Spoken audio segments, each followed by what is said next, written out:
big event happening on Sunday. The Old Timers Banquet is happening. Hopefully the snow just goes away. We're not even going to talk about the snow because if you don't talk about it, it doesn't exist. Let's bring in our good friend Skip Nipper. He is Mr. Baseball, Mr. Sulphurdale. Skip, thanks for doing this morning. I really appreciate it. I love having you on the show, my man.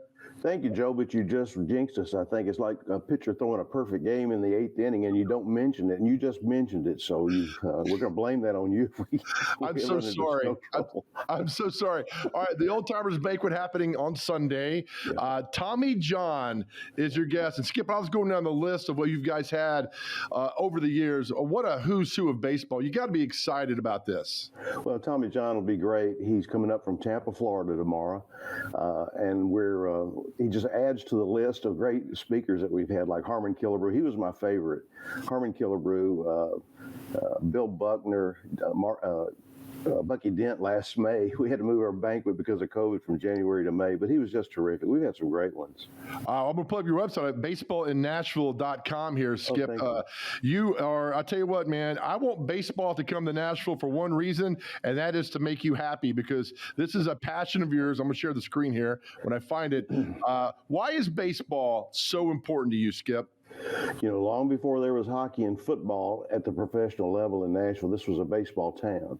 And I think that foundation is still there.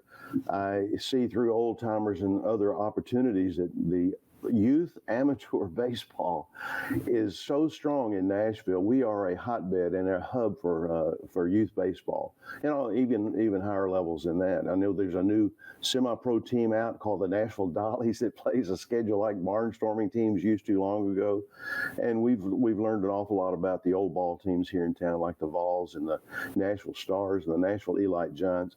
There's just so much history here, and I think it's a good foundation for the future of professional sports in Nashville, and not to leave out the Nashville Sounds. Oh, no, not at all. But you've gone back throughout history. Look, when the Nashville Vols were here in baseball, people think, well, baseball and Nashville really doesn't go hand in hand, but that's quite the opposite, isn't it? Baseball and Nashville have been buddies for many, many, many years. Exactly. And Nashville was beginning to be a hotbed in 1860 before the Civil War broke out. And as it was a hotbed then, like it is now, people from the North were coming to town and they brought baseball with them. Sadly, the Civil War came about, and after the Civil War was over, man, it started flourishing, and it flourished especially in the 1870s with amateur teams, both black and white, and it just steamrolled from there.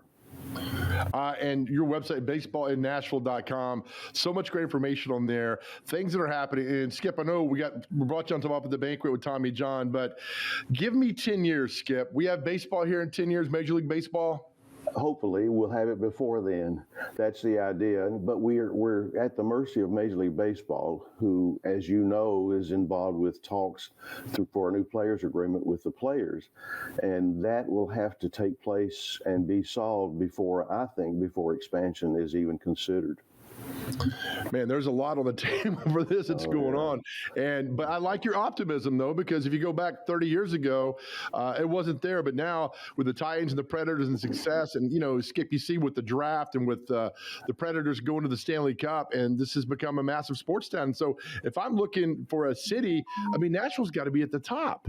I think it does. In 1977, Larry Schmittou came up with an idea to put Major League Baseball back into Nashville after a 15-year hiatus, and he did it with the Nashville Sounds. And even in the early 1990s, he made a presentation to Major League Baseball for an expansion franchise, I think, which went to Colorado and maybe the Florida Marlins, or whoever it was. But he had that vision. He didn't stop thinking about professional baseball in Nashville. He wanted to expand it, and certainly he did by going to AAA and bringing a AA club in at the same time. So my point to that is, if he saw it 30 years ago, it's continued on now. And I think that we've obviously been on Major League Baseball's radar. Oh, I think it's great. The Old Timers Banquet on Sunday. Are tickets still available? Yes, they are. You can go to otbaseball.com/purchase or donate and purchase tickets. We'll hold those tickets at will call at the door. We're expecting a pretty good crowd, depending on what the weather does, and that can change, I'm sure, and we're hoping for that. I actually have my fingers crossed right now. So we'll see how it turns out, but we're expecting a good crowd. It's so great looking at the list of the guys you've had on throughout the last couple years, like Raleigh Fingers and Harmony Killenbrew. You had even Sonny Gray a couple of years ago and Bucky Dent.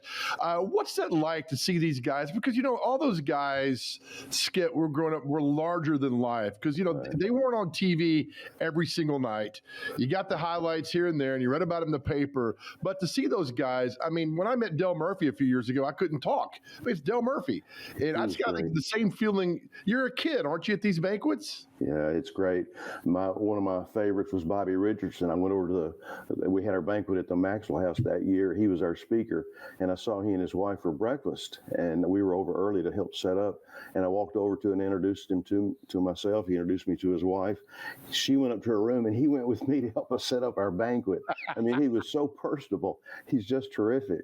And that's what you find out about people, that they are not larger than life. They're on the same level that we are in most cases, I'm sure, not all, but we've been fortunate to have some great ones. Oh, that's great. I hope you have another good one on Sunday night. And if you need to promote anything, Skip, you know where to come, buddy. I love you, man. And we'll get this baseball thing moving. You be there at 6:00. I'll hand you a ticket. You come right up. Thank you, buddy. Thanks for having us. Thanks, man. I appreciate you. Thank you. Take care. Skip Nipper, Mr. Baseball, Mr. Sulphurdale, and find him on social media, baseballnashville.com.